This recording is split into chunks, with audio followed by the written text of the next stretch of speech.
Anyways, on to the next midfielder. For me, the debate here is actually the two Argentinians. Actually, is Enzo Fernandez versus McAllister. For me, there's a winner. I don't want to announce it yet, so you guys take the floor. Let's start with Hamid. Back your boy Enzo Fernandez. I know that's the one player that you're always raving about, isn't it? Give me a second, give me a second. I'm gonna slap a phone real quick for you, man. Give me a second, give me a second, you know.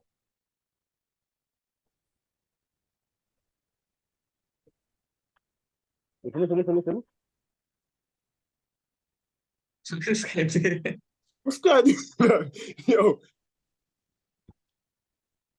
you can't hear anything, bro. I Oh, can't- yeah. You can't hear anything, bro. Oh, stop it. Oh, I'm an idiot. Hey, I can't hear anything. my mom's like laughing an at me, idiot, bro. That's bad. I look like an idiot. That's That's, not on the Enzo that's a Fernandez nasty song, blooper, fam. fam. What's going on, guys? This is Najib Talks Ball, aka Pablo, your host. Just before the video does start, I'd like to apologize for a few technical difficulties that you might see throughout the video. A lot of us don't have like the best setup. Obviously, it's literally just basic setup, just literally either your phone or your laptop recording. So throughout the video, you will see cameras go off sometimes, or like the audio maybe not too good, but just please bear with us. Obviously, this is a new channel. I'm trying new things. This is my second time using Zoom actually to record. The first time was the AFCON preview. So a lot of these guys as well, this is their first time using Zoom and first time recording a YouTube video. So please just bear with throughout the video. For the majority of the video is fine, but there's probably be like a few minutes where there's like a technical difficulty with the audio or video. So anyways, I hope you guys do enjoy. Once again, a big shout out to the boys, and yeah, just hopefully you enjoy it and go ahead and watch it. Chelsea take on Liverpool in the Carabao Cup final on Sunday. Pochettino's first trophy and Klopp's potential last trophy. This is your Carabao Cup final match preview, and I have three guests today, which I would like to introduce. Starting off with a guest that you have seen before on the channel. On my screen, he's on the top left. So, Salam, if you'd like to say a few words.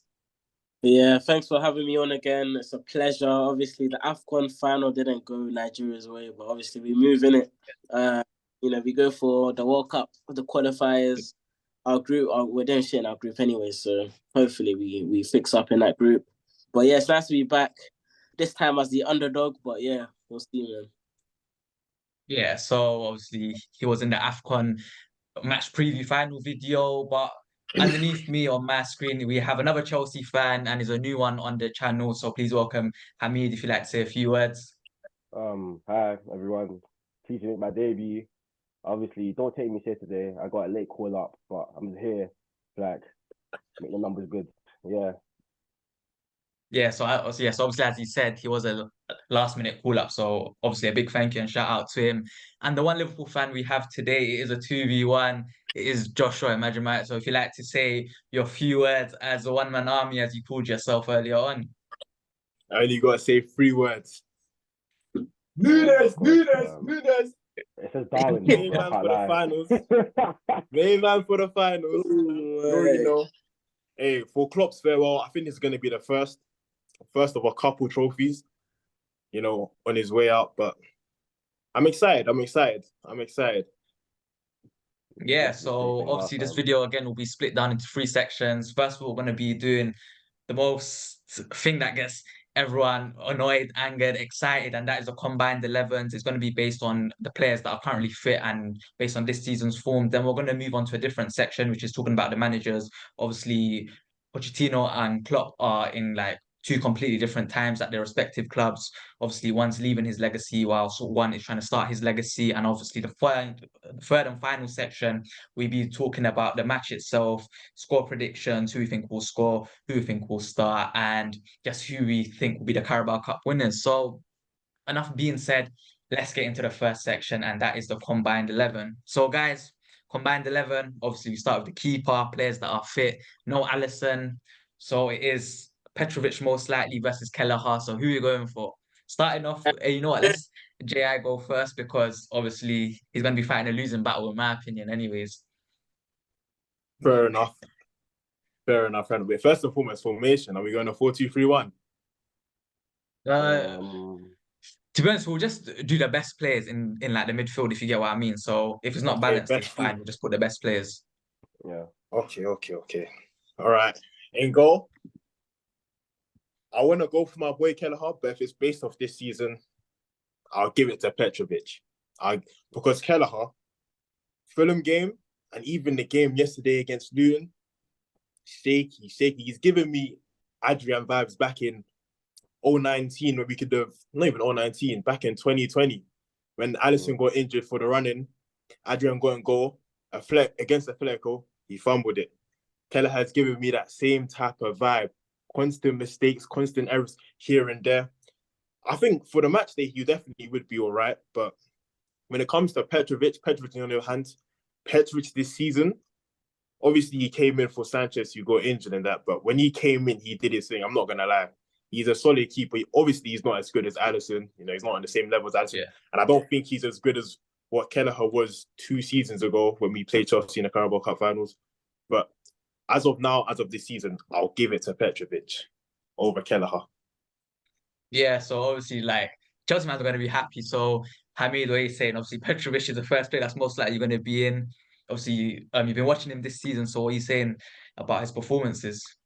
Honestly, when Petrovic came in at first, I was like, nah, he's not gonna be good. But he's been much better than Sanchez. Sanchez has been shaky, and now that Petrovic is here, Sanchez not getting his spot back, and that's for sure. And if Sanchez gets his spot back, then Poch has really lost his mind, and he's really bad enough. So I hope not that he doesn't get his spot back. But really, right now, between Petrovic and Kelleher, it's quite simple. Kelleher's a bit shaky, so I was like, I kind of feel safe for him. He's only played like 2 games this season, so I don't even get on to him. But yeah, simple Petrovic. Yeah, Petrovic, Salam, I don't know if you want to add any more words about Petrovic. For me, he's actually been better than Sanchez, as Hamid said. But yeah, if you like to add more words. Not much needs to be said, man. He's clearly the keeper of the two, and he's gonna prove in a few seasons as to why he's gonna be one of the best in the Premier League. But we'll leave that for now. Yeah, so obviously the first position is Petrovic. You'll be seeing that on the screen right now. Onto the right back is Trent and Reece James are actually both out. So it's going to be the 2 youngsters, if you call them, because obviously Trent and Reece James are still young. But it's Conor Bradley versus Gusto. Salam, let's start the conversation with you. Who are you going for, Gusto or Bradley? Again, another obvious. Bradley had the games here and there. We'll give him his merits, but Gusto is by far the better right back. And I think probably one of the signings of the season, because the way this guy's come in, we haven't even noticed Reece James's departure. Solid defensively, offensively, contributing with assists. The guy, oh my days, he's a bargain. Like for only 30 million? Like sign. He's definitely been a signing that we can actually say that has been very impactful for our team as well. So 100%. At the beginning, I saw Joshua in the bottom left start to shake his head. So I'm guessing you're starting to disagree or you have something to say. So chat to me. Now, what I'm going to say is, let's not forget, last time we played against each other, who was the one that won man of the match? Conor Bradley. Fair enough. He snapped those chains there and then. Now, don't get me wrong. Obviously, with Bradley, we've got a small sample size of him. We've only got about maybe less than 10 games at the highest level of him. So I would still give it to Gusto. I would say that Gusto is the better player. But to say that Gusto is by far better, crazy take. They're on like, if I was to put a tier of right backs, I'd obviously have Trent on there by himself. And then, you got your James and your Trippiers, those guys, your Kyle Walkers. But then under that, that's like the Gustos and the Bradleys. That's where I'd put them. They're the same caliber of players, same tier of players. Oh, hell no. Gusto just edges it because he's got a larger sample size. That's about it. It's just a larger sample size. If Bradley had been playing beginning of the season, same way Gusto had been playing beginning of the season, I think we'd be having a different conversation. That's what I'm saying. Oh, what's funny, bro? Go on, Hamid, what do you have to say? I'm sick of tired of this guy's delusion about Trent, bro. Trent is not a good right back. I'm so sorry. Trent is a ball-playing midfielder. He just got put into right back by Klopp. And he's a system player. There's a reason he gets the England team because he can't play right back. I'm so sorry to tell you, he can't play right back. He's not good enough. I'm so sorry. No. And obviously, Conor Bradley, the goal that he scored against Chelsea, it shouldn't have been counted. 2 assists as well. 2 assists as well. Ben Chilwell got fouled. Okay, 2 cool. assists as well. The two assists fair enough. But I feel like T1 we gave up. I'll be so real. He just gave up. And David Diaz had about 10 shots that game. It was supposed to violate him. And he missed that penalty. It's on to violate him, yeah. But so yeah, it's quite simple. Malo Gusto over Conor Bradley. Conor Bradley hasn't had that much game. He's been alright. I don't think he's been that good. I might be hating, don't care. But yeah, I'll go Malo Gusto. Hey, based on form, Bradley's in better form than Gusto. No, he's not.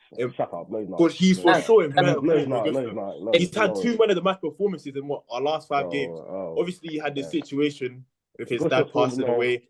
But as soon as he came back into the lineup, he showed his quality. Based on form, I have Bradley over Gusto. But based on the season, I say Gusto's the best. That's a terrible take. It's not a terrible take, though. No, it is. If we're doing it based by the season, which is what like the combined 11 is basically, as you said yourself, it is Gusto. So it is Gusto, yeah, based on the season. But yeah, I think Bradley obviously has been top enough that they are both like obviously 2 top right backs. But at the beginning, I did say that it's based for the season. So Gusto might have to take this one. And don't worry, you're gonna get your Liverpool players in. Don't worry, bro. When the attack comes and the midfield comes, it's gonna be flooded with red. Don't worry, it's fine. Don't worry. The same category, though. Do you think they're the same category, Gusto and Bradley? As in, like the same tier of player? Yeah, for sure. No, I mean we have a small sample size of Bradley, but from what we've seen from him so far, he's in that tier. He's been playing for way longer, but is still in the same category as him. Yeah, even last year, obviously he was in the championship, yeah. But last year he won Player of the Season for who was he at loan at? I can't even remember, but he won Player of the Season and Young Player of the Season. You don't know your facts. What's going on? I forgot who he was That's your boy. That's your boy. I think it was Bolton. I'm not 100% sure. Oh, you think it was Bolton? Oh, okay, cool. I think it was. Yeah, I think that can get fact checked. Yeah. He did win Player of the Season. He did win Player of the Season, Young Player of the Season, and Fans Player of the Season. So he's obviously doing something, right? Yeah, he was at Bolton. You're right, yeah, Bolton. Yeah, he was at Bolton. Okay. What league got Bolton in? What league got Bolton in? What league? Pretty sure Championship. League One. Championship or League One? No, I think it's League One Championship. Championship or League One? They're League One. League One, man. Yeah, baller. Yeah, League One. That's shameful. Hey, no, it's not. You have to understand, to even go there and be their player of the season, that's still, especially at his young, he's 19 at that time? Younger than us. Player of the season. For them, for Bolton at least. All right, cool. So that's 2 Chelsea players so far. We're moving on to the centre-backs. For me, the first name in there is Van Dijk, easily. So do we even have to debate Van Dijk getting in? Or can we just move on? Yeah, we can. If you want. Actually. You're going to put the pension up. Axel Disasi. My CV. Axel Disasi. Oh, bad days. Alright, cool. Can I just say? The one thing I give Disasi over Van Dijk, is his passion, man. You see Disasi's passion? He jumps into the crowd. Disasi is basically a really good region, in my opinion. I can't lie about Van Dijk, though. Van Dijk, I'll be honest, Van Dijk. Yeah, so Van Dijk, I don't think no one needs to debate that. Like, this guy's one of the centre-backs going in. Now, another question is, who's the other centre-back? I don't know if Konate is going to be back fit for Sunday. He's going to be back fit. He was on the bench yesterday. He will. Yeah, so again, if Konate is fit, he goes over Disasi, Colwell, Silva, any of the players. But go on, Joshua, argue your case for obviously Konate over them 3 that I've just said. Okay. If you want to just talk about talent alone, he's faster, he's stronger. The only one out of your centre-backs who's better on the ball is Colwell.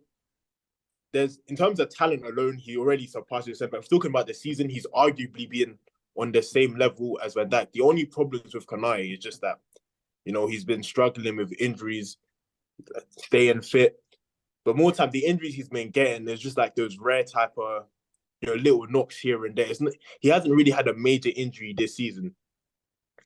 Other than that, I mean, he's been superb all around. In terms of aerial duels, the only defender on the pitch that's going to be on the pitch on Sunday that's better at aerial duels than him. But in terms of ground duels, I think he's arguably top 5 in the world. I mean, his quality speaks for itself. Okay.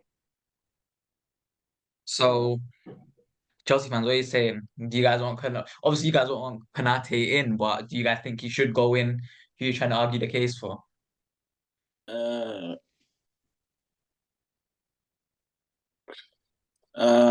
Hamid, do you wanna go? Oh, okay, cool. I'll be so real, yeah. The only person I could really argue to get in there is Levi Cole, but at the same time I can't because he's only played left centre back for the past few games because Chilwell's been injured and he's the only person that can really play left back. But like Levi Cole, last week at left centre back has been superb. The game against Aston Villa in the semi-finals, second leg, was actually great.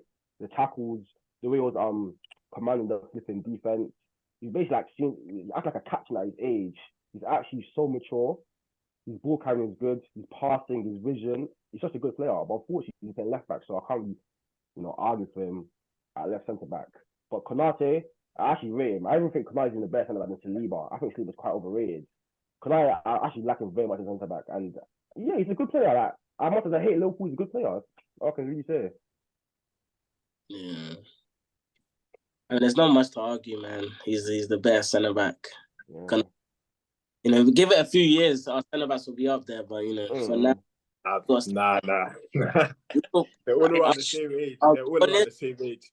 Best centre back pairing in the league right now. But yeah, I'll give them that. Yeah, so the two centre backs obviously go to Liverpool, Konate and Van Dijk. Moving on to the left back, I assume that Robertson is going to be back for the final. Is that correct? Yeah. Yeah, so it's going to be Chilwell versus Robertson. Chilwell, flat for the majority of the season, he's been out. Obviously, Robertson has had his knocks and he's had his time out with injuries. So, for me personally, I will still go with Andrew Robertson. Hamid, I don't know who you want to go for. If you're trying to argue Chilwell, because I know that you guys don't like Chilwell as a fan base as well. So, is it Robertson or Chilwell? Chilwell is fucking dead. Let me just say that. He's terrible, bro. Why is your vice captain, fam? Why is your bro? No respect. I'm not going to change you, yeah? And Chilwell telling you, come on, boy, you should do this. I'm not captain his face. I can't take him seriously. He's actually so bad. Please, Robertson can take it. I don't care if he's been injured for how long. Robertson can take that spot. Chilwell, leave my team. I want him gone. I hate him, honestly. That's what I have to say about him. No, it's true, man. Bro's always injured. He's never available. I don't know, man. Yeah, Robertson. Yeah, go on, J.I. Go on, bro. Take the glory. To be honest, players. I'm gonna throw a wild one out there. If we're talking about the best left back based on this season from both teams, I'm gonna go Joe Gomez. Oh, shut up, man. I'm gonna go Joe Gomez. Joe Gomez. Let me You haven't land. scored a goal yet. You haven't scored the first goal yet, bro. Let me land. Obviously, if we're gonna rank the left backs, I'll say Gomez, Robert, then Chilwell. But I'm gonna go Joe Gomez simply for the fact that Robertson's been injured. What was it? 3 months after the international break when he done his shoulder. During that time, Joe Gomez has been phenomenal. He's been able to play in 2 different roles. Sometimes he'd be the guy that's holding the width out wide to support Diaz, or sometimes he'll even be the one doing the inverting instead of Trent. So his versatility alone is what makes him special. And this season, defensively, sometimes Robertson has been a bit shaky. Sometimes he's been caught out of position. But with Gomez, you never see that. So for that left back position, I'm gonna go Gomez. Nah, do you know what? I actually hear it, because obviously, I've seen Robertson has been out, and Tsimikas has, again, his problems with injuries. Gomez has been filling that right back, centre back, left back. So, yeah, this season he has actually been good, and you guys are still top, so that means he must be doing something good with the number of games he's played. So, it was was never going to be a Chelsea player anyway. So, as Joshua decided, Joe Gomez, we'll put Joe Gomez at left back. Now onto the midfield. This is where it gets a bit more heated up. Ooh. We're going to start with, to be honest, we're just going to do the best players, innit? So who do you guys think, for your team who's currently available, has been the best midfielder this season? It doesn't have to be 6, 8 or 10. It just needs to be a midfielder. So who would you guys say? Starting off with Salam, we haven't started with you in a while. Conor Gallagher is one of the first names, if not the first name in this midfield. He has to be in there. guys are telling me how this guy was Gala dog. The guy gets too much disrespect, man. And I can't lie, he does have the games where he's shaky, where he isn't the best player. But I can't lie, this season alone, he's proven why the doubters should trust him. Hopefully, obviously, contract situation, he signs a contract, but he's been immense, bro. The guy runs crazy, winning tackles, flying everywhere, assisting, scoring, contributing. The guy's added everything to his game, man. Yeah, bro. He walked into this midfield, 100%. Yeah, I do agree. I do think Gallagher should go into this midfield. Yes, yeah. To be honest, I am a Gallagher fan. I was Salam, you said that he gets a lot of disrespect.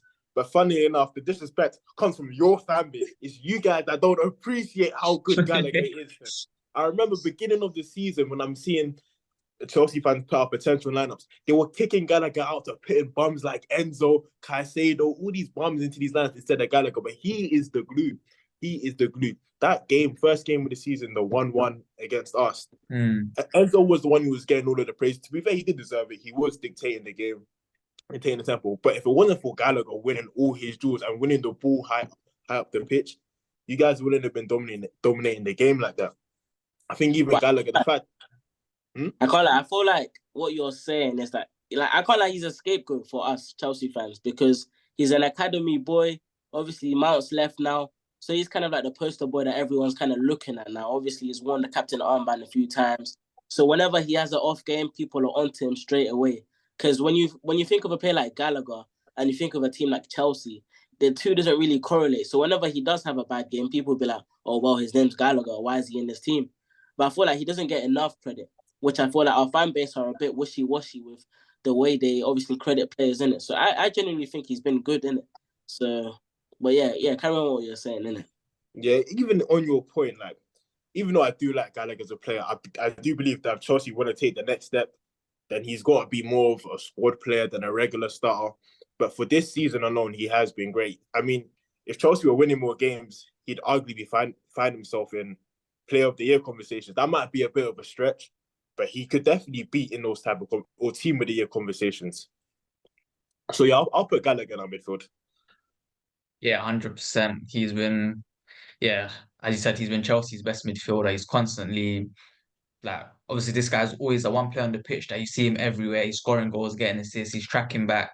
He's in his own box in like the 56th minute, and in the 57th minute, he's in like the other team's box trying to score a goal, trying to create. So Chelsea as a team, like their midfield does sometimes lack legs, and after when you see the difference between him not starting and him starting, you see a big difference in terms of how their midfield can actually, first of all, win draws, but actually just be compact as a unit. And also, he's a very good player that knows how to press well. He knows when to set the triggers and who to press. Like the game against City, he had Rodri in hell for like the first 50, 60 minutes. Like he couldn't string passes and dictate play. But after Chelsea dropped deeper and deeper, that's when you started to see him get the ball. So first player is Gallagher. I was about boy Enzo Fernandez. He's a game changer. He runs that midfield. Obviously, you guys have seen he's done to Liverpool many times. I think you might not forget the season opener against Liverpool. He was man of the match, dominated. So I think he just gets to that midfield. Like, I don't think there's anyone in Liverpool's midfield or Chelsea midfield who's like Enzo who could just change the game, has a bit of everything, and just like runs it as an 8, really and truly. And before I end it, hopefully I can hear this. You hear that? No, I can't hear that, bro. Forget. Anyways, well, let's move on to the next Chelsea fan, bro. The next Chelsea fan is more serious. Salam.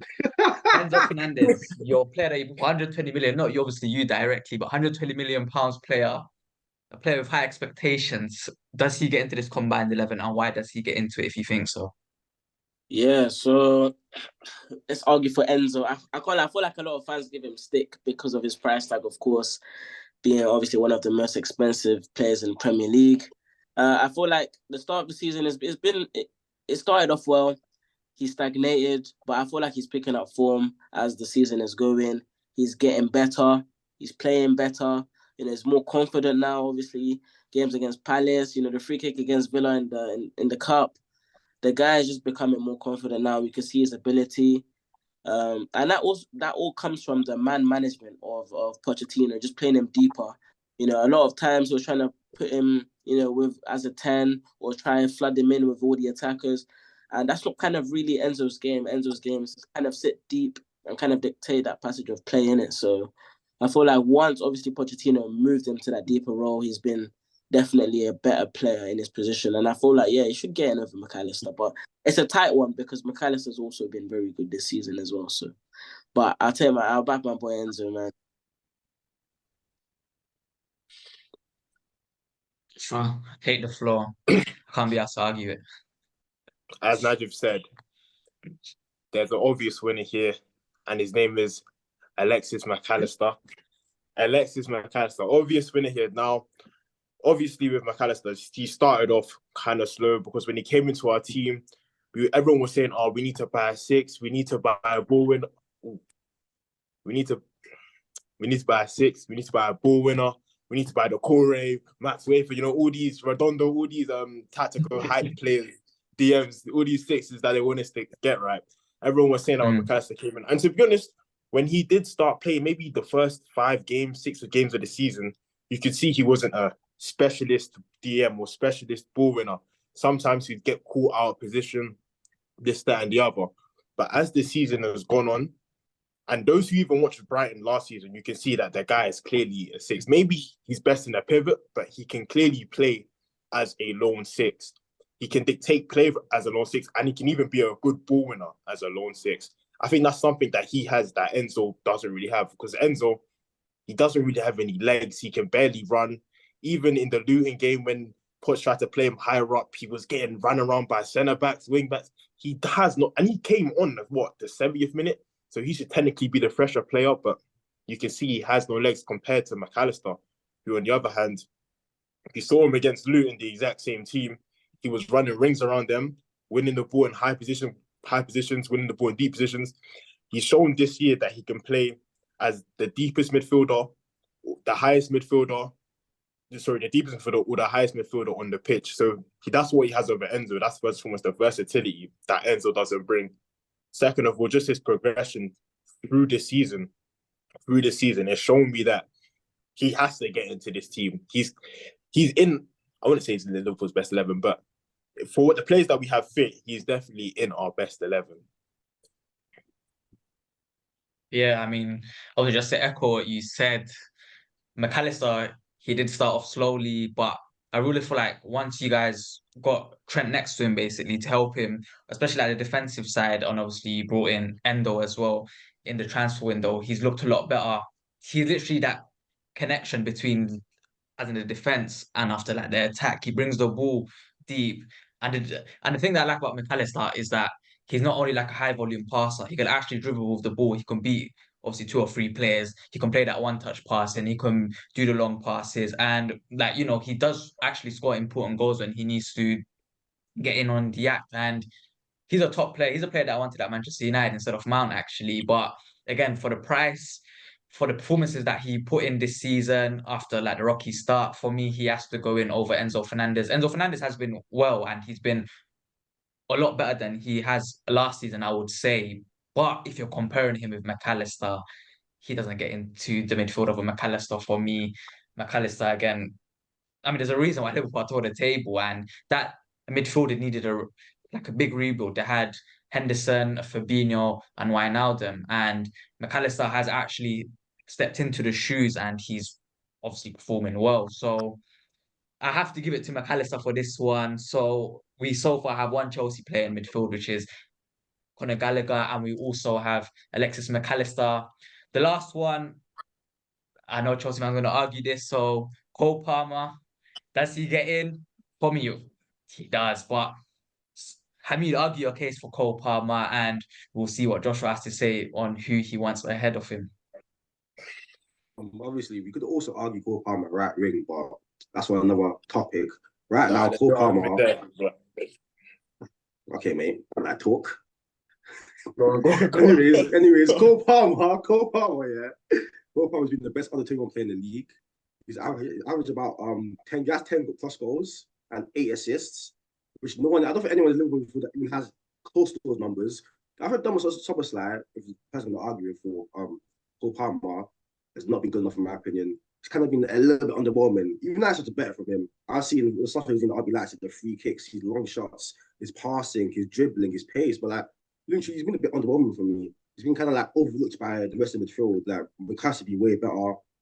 And unfortunately, just not really hit the ground running, if I can say so. Whereas Cole Palmer, since he came to Chelsea, hit the ground running, scoring against his former club, producing big goals, big assists when his team need him, clutch player. Yeah, for me, it's not even an argument. It's simple as never an argument. Cole Palmer's in that team as that 10, as that creative player, and the player you look to you to make you do something like that. Simple. See Joshua, he looks a bit disappointed.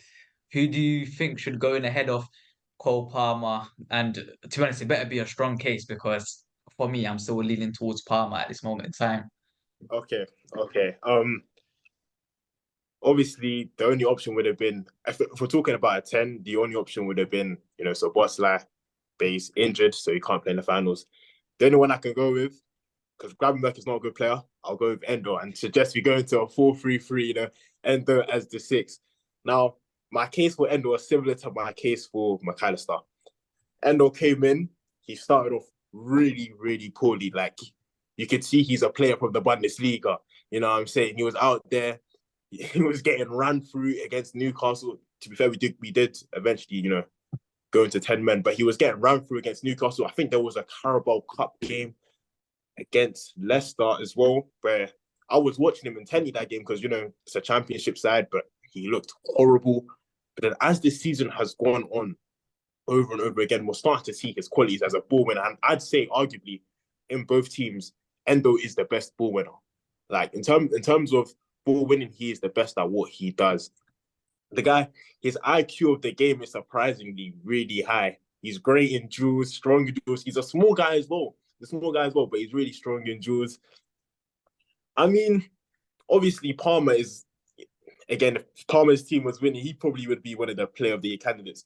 But the season he's having hasn't been that great, all right? A lot of the goals that you're talking about, we know what they are. They're penalties. Oh, so right, she missed them. She missed them. No, obviously, penalties aren't easy to score, as we've seen from Nunes, but still, most of his goals are coming from penalties. Am I right? How about his assists? How about those 8 assists? Goals. How about those 8 assists? I'll give you that. He's got his assists, but if you look at he hasn't even been playing as a 10 this year, for being honest. Most of the time, he's playing as a right, coming in. So he's having to accommodate for Conor Gallagher. And other times, he's playing as like a false 9 or a pseudo striker, a 9.5, whatever it is. Like, he hasn't even been playing as a 10 this year. So is it fair to really put him in the lineup over Endo, who's been... No, of course, he's playing on the wing more, I'll be honest, or as a false 9. But he has played as a 10, though. That's not a 10. False 9 is not a 10. No, he's actually played as a 10 at times. Mainly, he's on the wing, I'll admit that.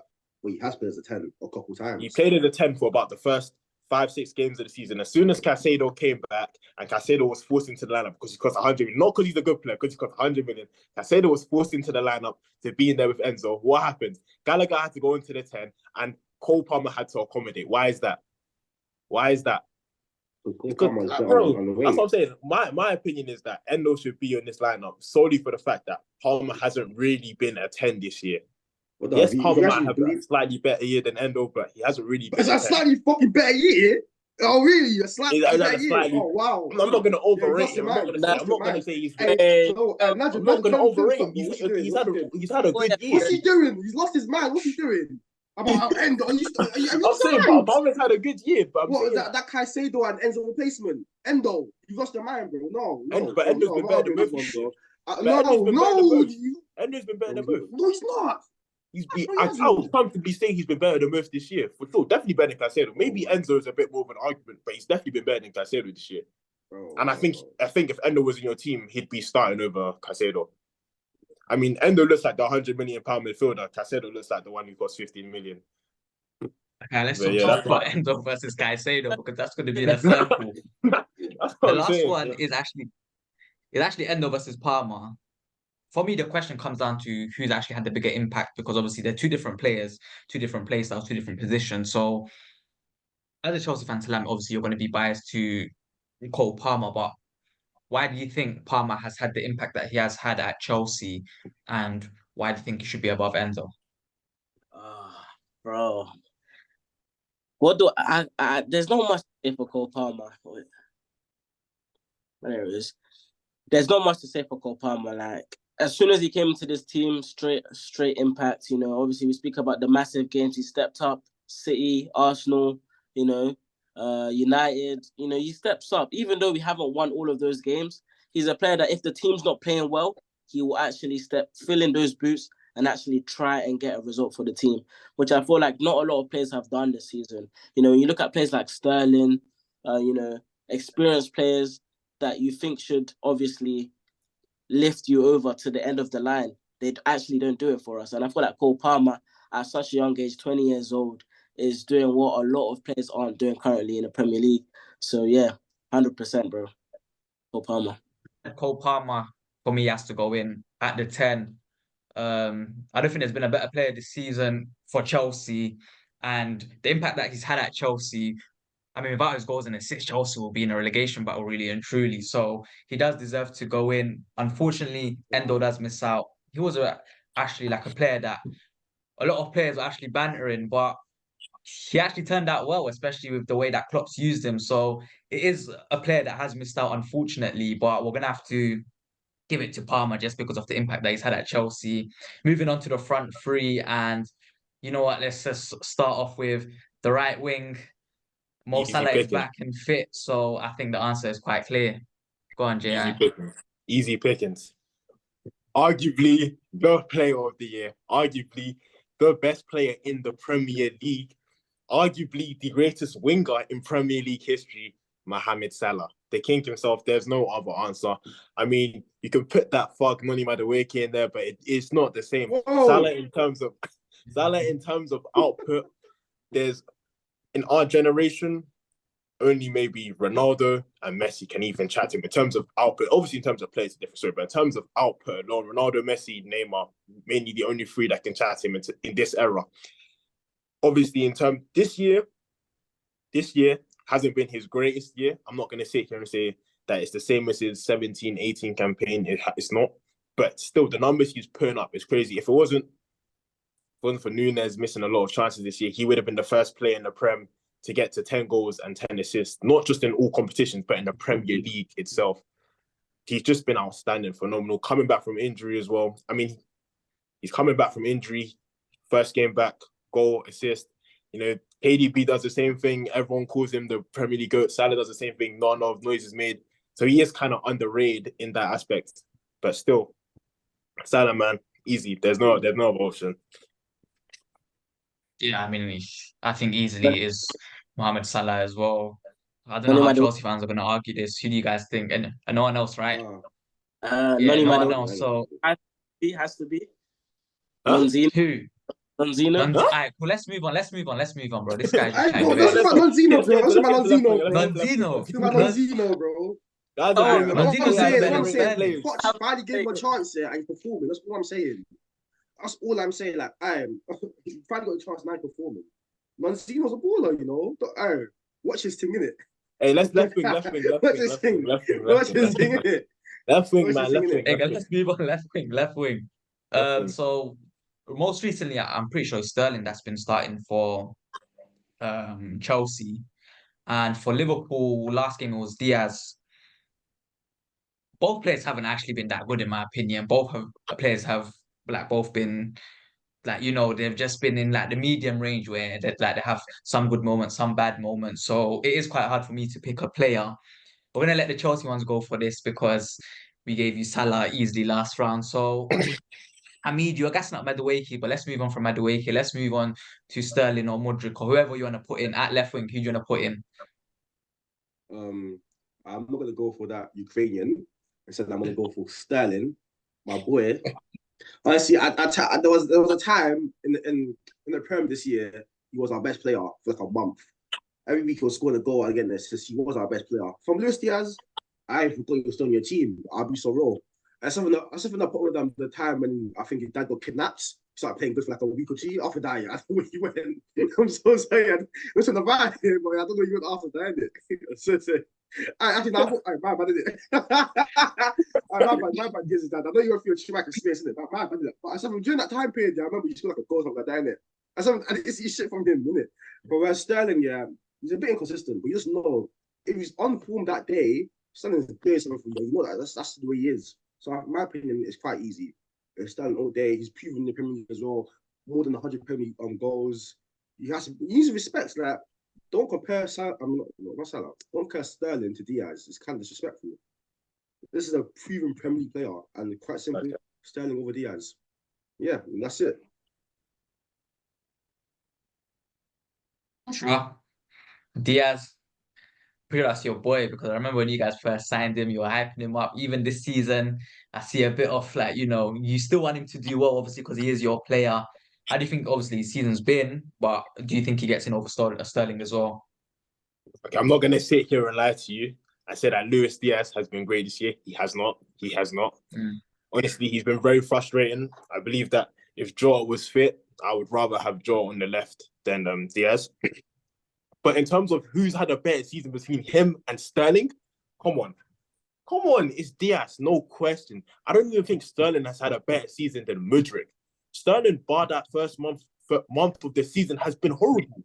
He's been horrible.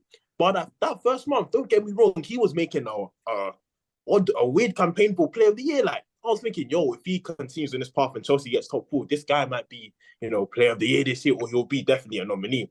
But ever since that first month, his levels have shrunk. He's only playing for that paycheck. He's not really playing for the passion. Sometimes I look at him, he doesn't really want to be there. If I'm just being honest, I mean, he's touching his 30s. He's already a Premier League legend. He'll probably make it into the Premier League. He's like 26, yeah. 29. I said 26. Bro, 29. He said 17. Since 29. Since 29. Nah, let me check that. Don't waste time. Sterling is approaching it. Okay, Sterling is about to receive his pension, all right? He's approaching his 30s, He's either 26 or 27. I refuse to use 29. Whilst you're looking at it, I'll continue it. Sterling is approaching his 30s, right? He's about to receive his pension. He doesn't really care. Well, he obviously cares about football, but not as much as, the young, hungry players in Chelsea. As I said, I think Mudryk has actually been better than him this year. Honestly, there was a point in the season where I'd rather have Mudryk in my team than Diaz. But as of right now, the form that Diaz has been in, he just got his 10th goal of the Premier League season. Not even the Premier 10th goal of the year, 10th goal of the season. I'll give it to Diaz for sure. He's had his ups and downs, obviously with his dad getting kidnapped and that. He came back, he scored that goal against Luton. When we were down 1-0, we need someone to step up. You guys loved talking about how Cole Palmer steps up, this, that, and the other. Let's talk about how Luis Diaz steps up. 1-0 down against Luton, comes off the bench, he scores. The game against Chelsea, who was the one who scored the goal? Luis Diaz. The first fixture against Chelsea, who's the one who scored the goal? Luis Diaz. That's what stepping up means. Salam, before I let you talk about your case, I have some stats in it. So I'm going to go for the basic stats. Goals and assists, they actually both have 6 goals and 3 assists each. That's fair. Diaz has actually played 2 games more. When it comes to the big chances created, Sterling has 5 in comparison to Diaz's 2. And the big chances missed, another one, Sterling has 9, but Diaz only has 8. So if you're talking about stats in terms of chances created, goals, assists, and things like that, when you deep that Sterling is playing in a much worse team as well, for me, it has to go to Sterling. Salam, take the floor, and why you think it will be Sterling? I can't lie, man. When it comes picking between Diaz and Sterling, they both haven't obviously had their best seasons. It's like picking between rubbish and rubbish. In terms of the players, obviously, Salah obviously walks into the team. The striker will get into as well.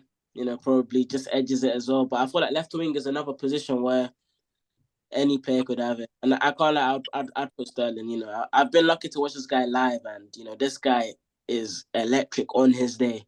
Like, he's an on his day type of player. The same way I was saying Nunes, not Nunes, but Liverpool's front three on their day. Yeah. So I feel like, Sterling is a player that, you put him in the right position, you allow him to take on players, dribble past players. He's the right man for the right scenario. So, yeah, I'll take Sterling 100%, man. Can I just say something? Go on. Based on the stats that was presented, I think this is very unfair. Considering, obviously Luis Diaz has played 2 more games, but Sterling is basically the main focal point of the attack. You said that they're the worst team. That is very true. But the ball is being filtered more towards him. Diaz is playing in a team that has Núñez and Salah. He's the third option. The stats of a third option compared to the stats of a first option, that's what we're looking at here, and they're practically the same. They're playing on the same That's pitch. just not true, If Diaz though. was in that That's not Chelsea true, team, though. if Diaz was in that Chelsea team and the attack was being run through him, he'd have better numbers. Pitch. The attack has not been run through him. It's been run through Cole Palmer, though. So what are you talking about? Right. Cole Palmer's the main, I guess, playmaker, but the ball's getting funneled most of the time to who? Sterling. No, Jackson. And he misses a lot of chances. Not Jackson, bro. Jackson doesn't have great movement as a striker. It is. Well, that's good movement, striker. Is he not on the same pitch while they're playing? It doesn't work like that, though. It doesn't Bro, like, work like that. I'm sorry. I'm sorry. The third option. It's not my African fault. Like he's not. Yeah, because he's got two players. He's got two players that'll be your best players. He's got 2 players that'll be your best players ahead of him. Okay, I'm so sorry, bro. My fault. What do you want me to do? All I'm saying is we're looking at a third option compared to a first option, and the third option. This ain't basketball, G. Stop Stop doing that. This ain't basketball. This is not basketball. This is not basketball. Stop it. But if football, the ball's gonna get. No, am I wrong though? Am I wrong? I'm not surprised, like, bro. Like, what do you want to do? Change the team? Like, what can we do? Yeah, bro? exactly. Like, Put Diaz in there instead of Sterling. Change the team. Yeah, no, I can't do that. I'm sorry. Diaz I don't know. instead of Sterling. That's what I'm gonna say. No, bro. Yeah, that's You know what do? Because you guys can't decide. In your own hearts, you guys won individually, innit? You Chelsea fans, you get Sterling. Nah. We'll keep that. Nah. In your heart, you know you won. Bro, I don't care. Get on think of me, dad died. I don't care. You think of me, dad died. I'm sorry, that's not Let's see fair. how that works out for you. Staying in 10th, 11th. That's the team Sterling's leading, by the way. Shut it, bro. Remember that season saying quadruple, innit? What happened in Champions League final? What happened in the Prem? Joke, man. What happened in the Prem? Diaz scored yesterday in the Prem. When's the last time Sterling scored a goal? Against C. Idiots. Look at you. That's Remember you were spinning walk around. Hey, Sterling goes in. You lost it now. You lost it. Yeah. Sterling goes in. Now onto the main position. Onto the number 9. We have Mr. Jackson, as some people call him. We have Darwizzy, who is going to be fit for the final. Darwizzy versus Mr. Jackson, who we're going for. We're gonna start with JI this time because I feel like last time we gave Diaz a hard run. So let's talk about Núñez. First and foremost, set guys can't even start for the national team. Jackson can't even start for the national team. But you already know who I'm going with. The main man himself, Darwin Núñez. He gets into every single football team in this country, bar Man City. In terms of movement, he's better than Jackson. In terms of the physical aspects of the game, he's faster. He's maybe stronger than Jackson. In terms of finishing, you know what? I say he's got better ball striking than Jackson. Obviously, what Núñez struggles with is sometimes his composure is not there. Sometimes his mental state, he gets a bit too hyped up and he, sometimes scuffs the ball, misses easy chances, but he's still getting himself 3-4 chances a game. There's literally no other striker in the league, maybe except Erling Haaland, who can generate as much chances as Núñez does. He gets into that 11, no question about it. First Premier League player to get 10 goals and 10 assists in all comps. Go on, Javi, bro. Shake your head. Yeah, that little dig he put on Jackson as he finally start for his national team. Bro, Darwin Núñez didn't even start in the World Cup. They said they played Luis Suarez in his last legs. Have you seen him? No, he wasn't starting, bro. He was not starting. He started on the left. He was not starting in the Uruguay in the World Cup. No, he was not starting. Bro, he was not, bro. He was not starting. I saw the bench how many times? World Cup was I saw him on the bench how many times? World Cup was 2022, 2024. I don't care. I don't care. That's true. He didn't start it. Okay, I'm saying we'll talk about the season. Okay, cool. Shoot. My bad. Anyways, you might not see what Nicolas has done this season. Obviously, he's been a bit inconsistent, but Darwin's been inconsistent for 2 seasons.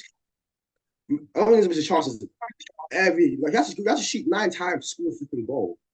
The game against Chelsea, one of actually the most worst striker performances I've ever seen in my flipping life. I said I would have scored a hat trick if I was him. I'm saying that just I would have scored a hat trick.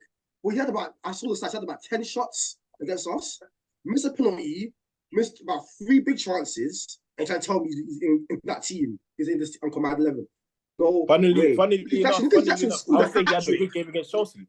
I'll say he had a good game. That was not, you think that's a good game? I think that was a good game, yeah. I think that was a good game. Man, then. You lost a man. Imagine he had 9 shots. 9 shots, bro. I think you're confusing. Like 9 shots. You're confusing the fact that he's not finishing chances with the fact that you're I'm saying the fact that he's not finishing chances means that he's playing badly. That's not necessarily true. I don't care. He's a striker. There's more. When it comes down to goals, he's a striker. Goals. That's what I want. There's more to play. He's not finishing chances. He's a striker. He's not doing his job, so I don't want him there. But he is doing his job. He has more goals than your striker. I want a person who can score a hat trick against a big 16 in that team. That's what I want. That's what I want. That's what I want. You can see what he won. A hat trick is a hat trick. I don't care if he scored all these goals with his flipping bomb. He scored a hat trick. He scored a hat trick. What's Darwin Núñez done? Someone scoring 9 shots, missing penalties, missing about 3 big chances. No, I don't want Darwin Núñez. No composure from the goal. How your striker have no composure? He can't start it anywhere. He's scared. He's actually, you can see when he won the one, he's scared. He is scared. You can just tell. I don't want Darwin Núñez as my striker. Sure, he might be good movement, good passing, good dribbling, good pace, but he's a striker. I want goals. So I put Nicholas Jackson in there, gets a hat trick for you. That's it. So you want goals, yeah. But Núñez has more goals in the league and in all comps, and literally he has more goals, more assists, more everything. Look at Jackson went to AFCON. Look at Jackson went to AFCON. Nicholas Jackson went to AFCON. Allow him. He went to AFCON, innit? Allow him, bro. He went to AFCON, bro. The heat down there is different. Like to come back to this like weather is like different, yeah. Nah, man. Well, the weather, innit? The weather was different down there, bro. Hey, Salam, do you have anything to add? Jackson or Núñez? Who are you going for? And this is realistically, no biases. It's two horrible players. I can't lie, man. No. Stop grouping us in. Stop grouping us in. Bro. Don't put Nicholas Jackson with that box, bro.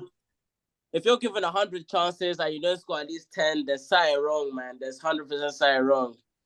I feel like Núñez hasn't been the player that he was hyped and believed to be when he was obviously signed from Benfica, but maybe in a few years he might prove that. Mostly Jackson as well. I can't lie. He's been so shocking, man. Honestly, man. Watching that guy as a striker, like if he was to convert half of the big chances that he had this season alone, he'd probably be up there as a top striker. But the amount of sitters he's missed, when you look at a game like City, bro, missing one-on-one chances, there's no way he gets into this team. I can't lie, not for now at least. But I'll give Núñez his flowers. But yeah, he probably gets into this team. What? Yeah, so I think Jay disconnected, but it's fine. As you said, Núñez for me should get into the team. His stats, and just like his all-round play this season. On top of that, his stats, on top of what he brings to the team, which you can't always look at stats just in terms of like his running, like runs in behind, the movement that he creates for like Salah, Diaz, McAllister, Jota, and just players like that. He's like a proper team player. If only his finishing was a bit more clinical, it would be a bit better. But that is a combined 11 done.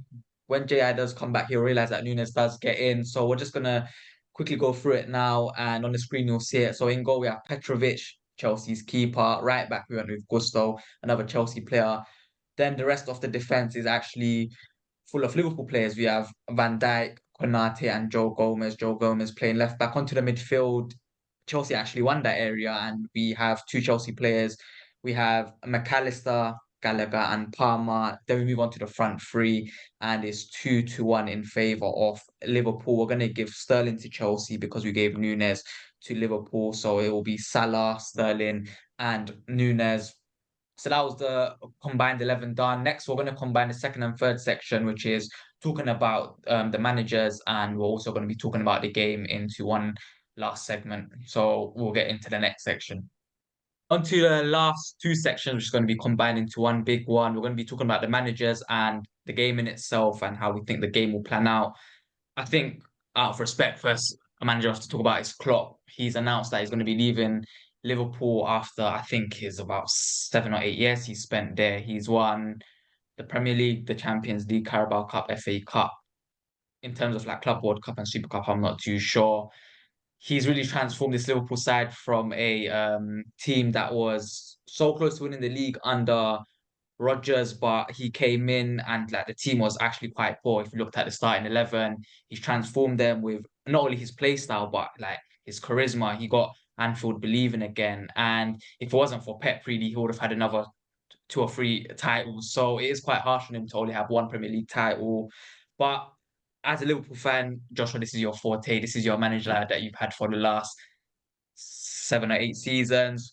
Just a general question. What's your thoughts on him? How do you think his time has been at Liverpool? And where do you guys see Liverpool after he leaves?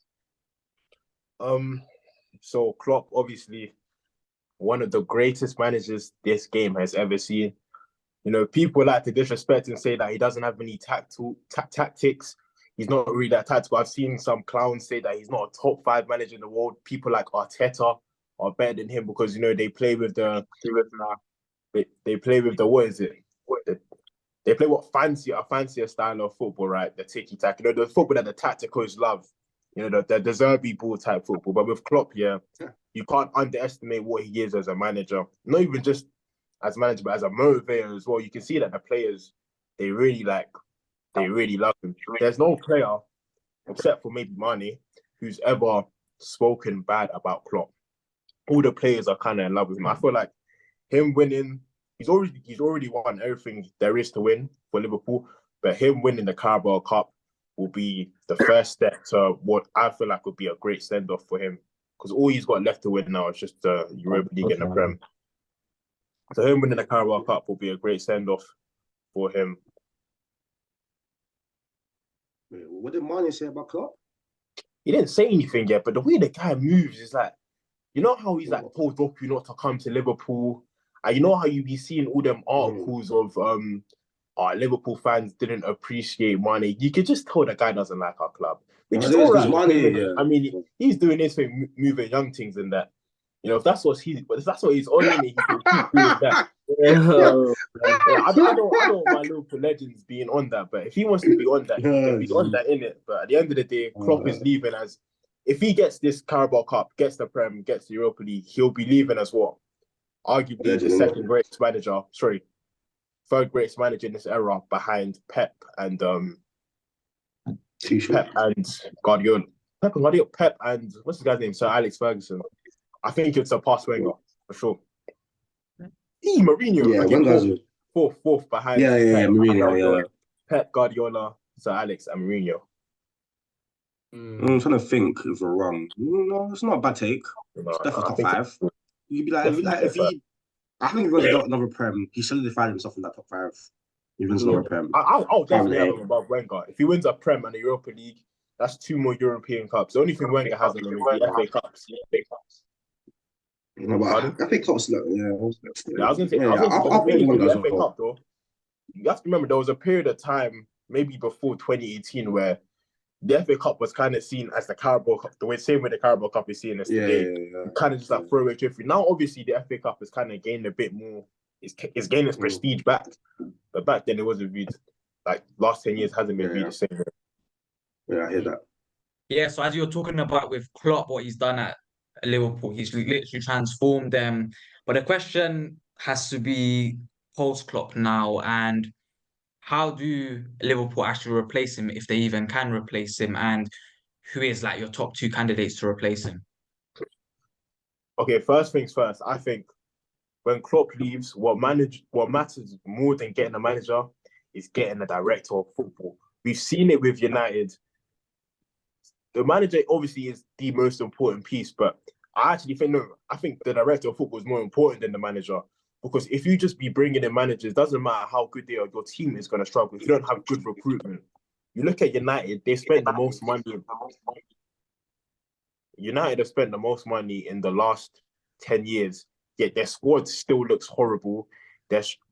Right now, in fact, they've actually been in good form recently, but the squad looks horrible. The manager they have, you can see that the players kind of don't even want to play for him. Whereas you look at a team like City, who are run very, very like run very, very well, you can see that after Pep leaves, they're going to be fine. The next manager they bring in, whether it's the Zerbi company, they're always going to be playing their style of football. They're always going to be bringing in the right type of players, right type of profiles. I think after Klopp leaves, our main priority should be to get a director of football. In terms of the managers that I want, my top 2 candidates, obviously, the main guy, Xabi Alonso. It'd be amazing to bring a Liverpool legend back into Liverpool to coach us. The other one, there's Steven Gerrard out there, but I feel like he's going to stay in Saudi. Plus, I think him as a manager, he kind of didn't go about it the right way with his development as a coach. So he's kind of off the tables. The only other one I can really think of probably be Nagelsmann. But I don't know if Nagelsmann kind of has the personality, the right type of personality to be a Liverpool coach. Obviously, Tuchel's leaving as well, but I don't want any of that Turismo ball at my football club. Yeah, man, guys don't want to chill about at their club. Nah, man, I hear it, to be honest. As you said, and a good example is Manchester United. After Ferguson left, you saw that we were in a turmoil for the last 10 years. And like the biggest piece that we were missing is that guy that can sort out recruitment, that can bridge the gap between the owners and obviously the manager in terms of who to buy and what position to buy. So I think if Liverpool do get that right, and after they get the right man in, they're going to get the manager right regardless, because if the recruitment is right, like the next manager to bring in is going to be a top manager. So Alonso, I'm hearing. Nagelsmann is an outside shout. The manager from Sporting, Ruben, he is also another candidate that I saw today that's been like quite high on your guys' list. And yeah, obviously, Klopp's legacy has been, I think, one of the best in a while, to be honest. After Pep in like the last 10, 15 years, it does actually come down to Klopp. You could even argue that Klopp's legacy with what he done and City's 115 charges, which still need to be given, you could argue that Klopp's legacy at Liverpool is better. So we're talking about a legacy that's coming to an end. We need to move to talking about Mauricio Pochettino. So who do you got? So Chelsea fans, obviously, I know that some love him, some hate him, some are in the middle, some blame the board. It's the start of his season and it's been quite rocky. Last season, you guys finished 12th, I believe, or 10th under Potter. So how do you guys judge Poch's season so far? And like from you guys personally, what do you think he needs to do to gain the full trust of the fan base and to actually see next season and carry on building his project? So Hamid, what do you think? In my opinion, I think what Poch needs to do is hand in his resignation, say goodbye, and get the hell out of my club. He's not a winner. We like managers that win. He came from Tottenham, they were shit. He went PSG, got sacked. I don't want him in my club anymore. I said, I'm done with him. I don't want him. Only thing I can say about him, you can develop young players well. I said, I don't care. I want to win trophies. I grew up winning trophies with Jose Mourinho, Carlo Ancelotti, Tuchel, these type of managers. I want to win trophies. And Ancelotti, what can Ancelotti say? Pochettino just doesn't have it in him. You just leave our club. You can finish the season, try and push for us in the Carabao Cup and the FA Cup. Because for some reason, in these competitions, he goes on good runs. I don't know why, but he's doing well.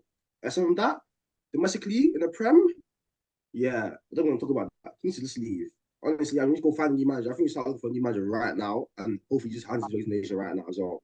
And so give us a head start in it. The least he can do, because he's really fucked us for the season. So the least he can do. Honestly, that's my opinion. Yeah. And to be honest, you're not the only one that actually has that opinion. Quite a few Chelsea fans want him out and they want, quote unquote, an actual winner at their club. I don't think Chelsea are that type of club anymore, especially with the new ownership. But you would always want your team to win. So, Salam, who would you think should replace Poch if he does leave? And to be honest, you might not even want him to leave. So, what's your thoughts on him? Yeah, so obviously, when you come off the back of last season, obviously finishing mid-table, first time in a while, in a long time.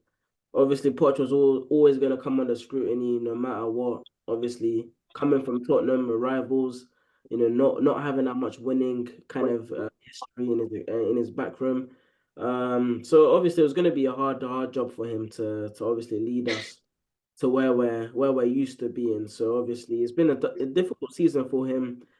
Started off pretty decent, and then everything kind of went wrong for him. When you assign so many players given in a single season. You know, you've got Caicedo, Enzo, Cole Palmer, you know, players that are playing their first season in Chelsea. It's not going to be something easy. And he's had kind of the responsibility to gel with all of these players and, you know, find a system that works.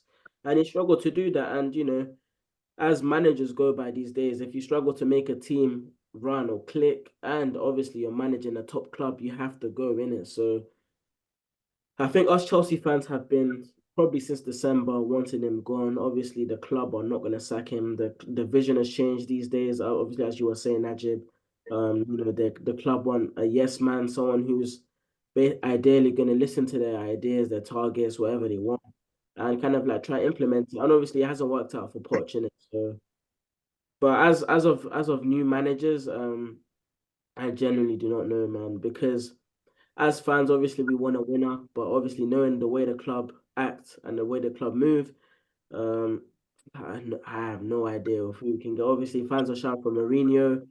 You know, fans are saying bring Tuchel back, but obviously I know, you know, the ownership are not going to go back on their errors, their mistakes. If anything, they're probably the most arrogant ownership. You know, they've shown that they're going to stick with a certain way, and it is going to affect us, man. I can't lie. And if we do finish another season mid-table, serious questions are going to be asked, and the fans are not going to accept it. The Chelsea fans are very vocal. They'll get their voices heard, their opinions heard, and you know this can't stand. On obviously, man, we're a club that we win trophies, we compete, and it's been a while since we've won a trophy. It's been a long, long time. I think the last time we won a trophy was the Champions League, which is how long now? Like, you know, 3 years, 4 years.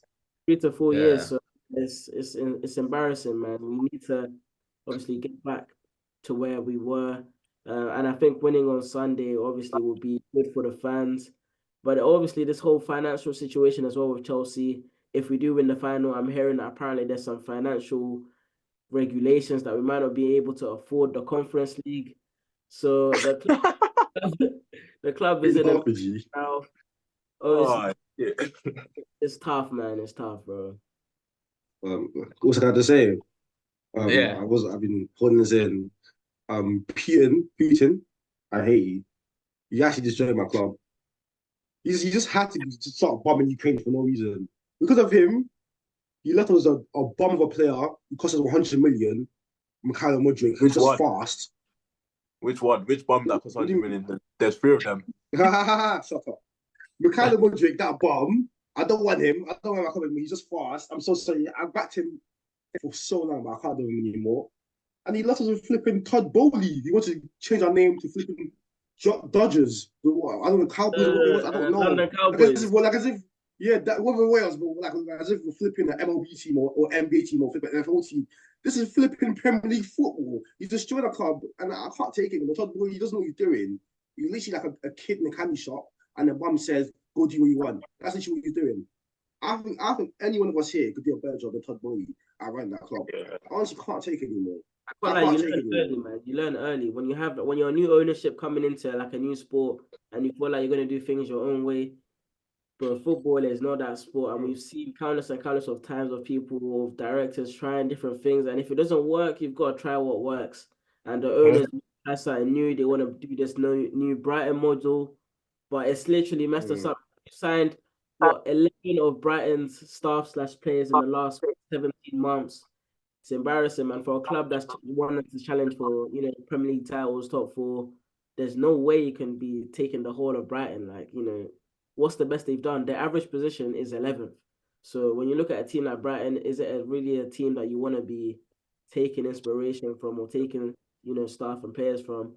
And we're also hearing rumors that De Zerbi might be the next Chelsea manager as well. So another Brighton fan.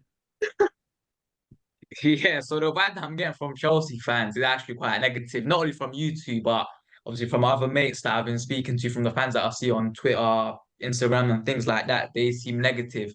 But if they win on Sunday, it all changes. And I think that's what we need to talk about last, the game on Sunday. A final, it doesn't matter how good you are, how bad you are, anything can happen.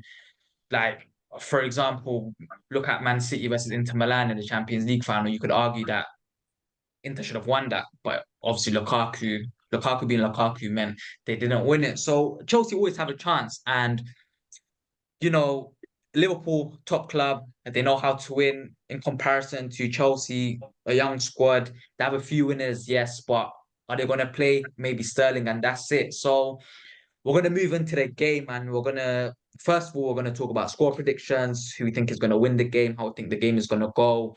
And yeah, so we're going to start with Joshua, the favourites for a reason. Liverpool, top of the league, still in all four competitions. A quadruple is still on.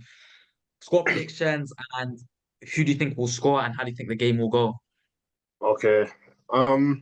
Obviously, I feel like it's going to be a cagey affair in the first half, kind of a back and forth game. I believe that we're going to score first. You know, I got Gakpo scoring first, actually. For Gakpo scoring first. And then, huh? I forgot he existed. I can't lie. Thanks for reminding me. And he's got more goals than all your attackers. So I got Gakpo scoring first.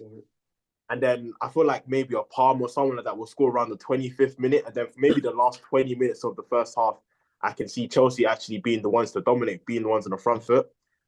And then I believe in that change room, Van Dijk's going to be in there and give the let's do it for Jurgen speech. Second half, just like the second half against Luton, we're going to be pounding them. We're going to make it 2-1. I think Nunes is going to come off the bench this game because obviously he is coming back from injury. He's going to come off the bench, score that goal, make it 3-1. We're going to lift the cup, Carabao Cup. A man of the match prediction. I've got it either going to Elliott, Endo, or Kelleher. One of the three. Yeah, those are good shouts. A surprise man of the match, to be honest. I would have probably picked one of their attackers, but it makes sense in a final. You just need that the stability at the back so the attackers have a platform to thrive on. Chelsea fans, when you're going into a final, you should always be confident, but it seems that from the video here, you guys aren't so confident. What do you guys think the score predictions will be? Just a similar question, how the game will go, and who is your man of the match? If you guys win, obviously, or if not, who do you think that the Liverpool man of the match will be? So, Hamid, you can go first. Well, even though I don't see very confident about Chelsea, I am actually confident about them in the Carabao Cup and FA Cup because I don't know what it's about us, but in these competitions we seem to like actually bring it like a good level of football. So I'll actually say it's going to be a very cagey affair, like Imagine said, but I'm going to go with 1-1 in the full 90 and go to penalties and Chelsea win the penalties. That's my prediction because I don't know what it's about Chelsea and Liverpool. In these type of games, it's always a draw. Always a draw. So I'm back in another draw. I'm going straight to penalties. And for my goal scorer for Chelsea will probably be like either Cole Palmer of pen, Cole Palmer pen or Anike Jackson goal. Because just sometimes get that, cheeky little go in it. And then I don't know who will score for Liverpool, who knows, don't care. And yeah, and then I go straight to pens. And then I think we have very good penalty takers in our team. And I think we'll win the pens. And I think my man match will be Enzo Fernandez. I think he'll run down midfield, show all the haters wrong, and show them why he costs that much. He's a World Cup winner, great player, by number 8. And yeah, that's it.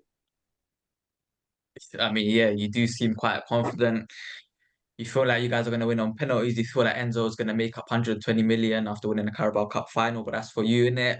Salam. Nah, don't say that. Don't do that.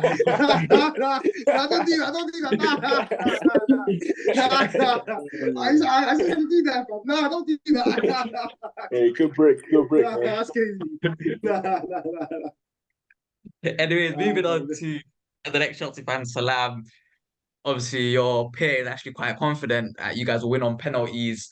Last time, I think you guys went to penalties, was it? I think it was Kepa decided to not get substituted, right? It was that one that you guys, it was Carabao Cup finals. We played in both domestic finals that season, the miss from round in the penalty shooter. Oh, yeah. So, your guys' record against Liverpool in finals, especially on the 2 I remember that you guys lost, I think, 2 means that you might not be confident, but it's a final. So, how do you think the game will go? Goal scorers, man of the match, and are you confident for the game? Yeah, obviously. When you look at this game, we're clear underdogs here.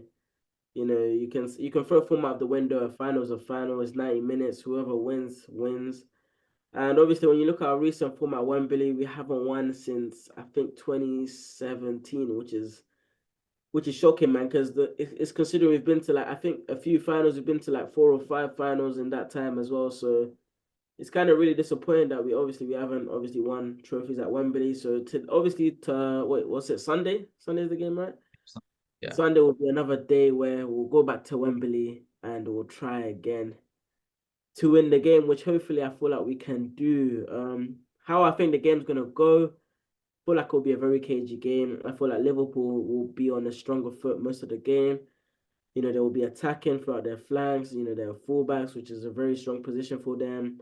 And I feel like they will really give us that pressure. But I feel like that's where Chelsea thrive, and we have thrived a lot this season, especially against the bigger teams, where we know we can't really match them toe to toe, but we know we do sit back. And I feel like it works for us when teams are constantly attacking us and we're hitting on the counter. I feel like we thrive in those scenarios. Obviously, when you look at the City game, you know, that game I feel like we should have won. But it's a game where, you know, you don't take chances and you concede. Obviously, the game's never going to go your way.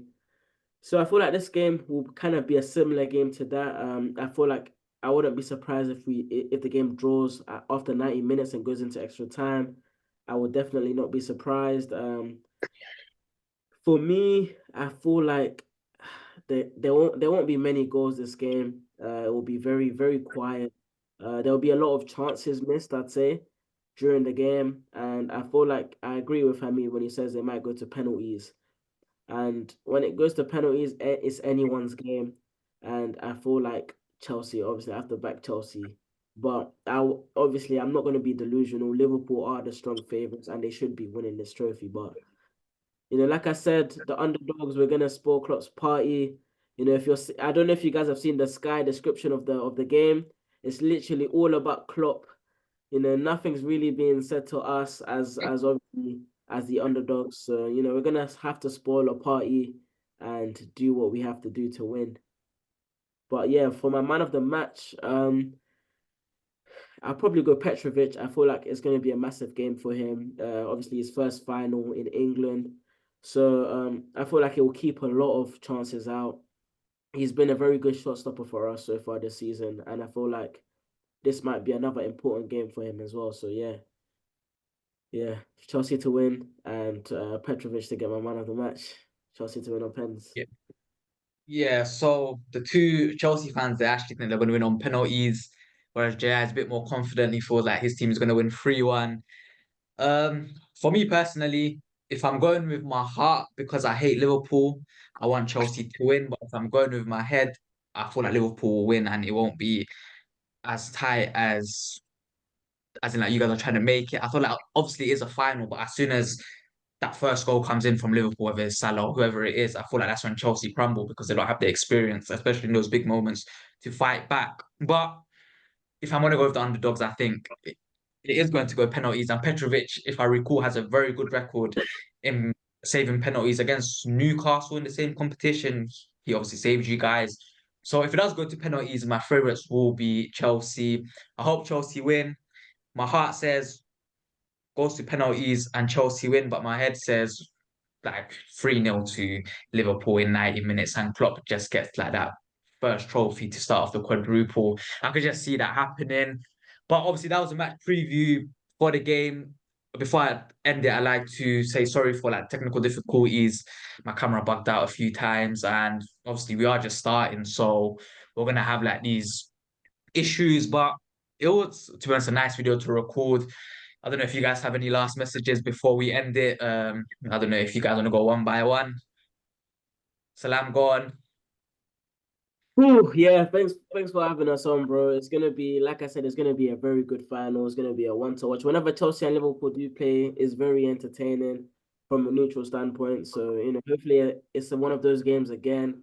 And, you know, yeah, we'll see what happens in it, man. It will be a very interesting game. I mean, what's your last words for the video? Thanks for having me as well. I can't wait for Klopp to leave the Prem. I'm sick and tired of him. I can't wait to Liverpool to go back to the days they had Markovic and Fabio Borini in the front line and Ricky Lambert as a striker. I can't wait for those days. And come on, bring it on. Chelsea can win this. We've been good in this competition. And yeah, let's do this. And Joshua, the lone wolf. in the midst of a pack of Chelsea fans, what's your last words for the video and obviously your last message for Liverpool? Obviously, you know, it's a final against a mid-table club, but we still got to play, you know. We still got to play as if it's a top 6 team. Hopefully the boys come out there, you know, give it all. It's going to be a really nice send-off for Klopp. You know, just the first of, I don't want to say first of 4 because I don't really think we're going to win the FA Cup, but Where's your confidence? Pardon?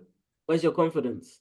Nah, I'm a realist, all right? I'm a realist. Unlike you guys, unlike Chelsea fans who believe they're going to be a big club again, I understand that, you know, we can't. A quadruple is probably not in the question this year, but still, hopefully this is the first of 2 or 3 trophies that Klopp wins. Yeah, to be honest, obviously, as I said, quadruple is a possibility. I feel like you'll probably win 2 or 3. I think Premier League, I think you guys will win just because it's almost like you guys always go 1-0 down at Anfield enough. So when you watch the second half, you guys score 3 or 4 goals, and that's like really the Anfield tax. If you can stay like in the title race and after like your players come back fit, then I think you guys have been much better than City this season in general. And Arsenal, they won't make it to the end like they always do, so we can forget about them. So Yeah. that's it really. Once again, I'd like to say thank you to Hamid, Joshua, and Salam for coming on. Yeah, that's for the video. Come on, Chelsea. I don't want Liverpool to win. I don't like both teams, but fuck Liverpool. Liverpool is the one team where I will never support them in any situation. Even this 4P that Man City are doing, I hate Liverpool more than I hate Man City. So literally, Keep come hating, on, Chelsea. man. Hopefully Chelsea win. I'll be celebrating. No, I wouldn't be celebrating, but I'll be happy that Chelsea won. And it Celebrate, also bro. means Celebrate, Pochettino bro. Have stays a for another party. season. Do you get it? So Man. you get Poch stays for another season. Anyways, thank you guys for watching. It has been kind of a messy video, but I hope you guys enjoy. Thank you for watching. Wow, peace.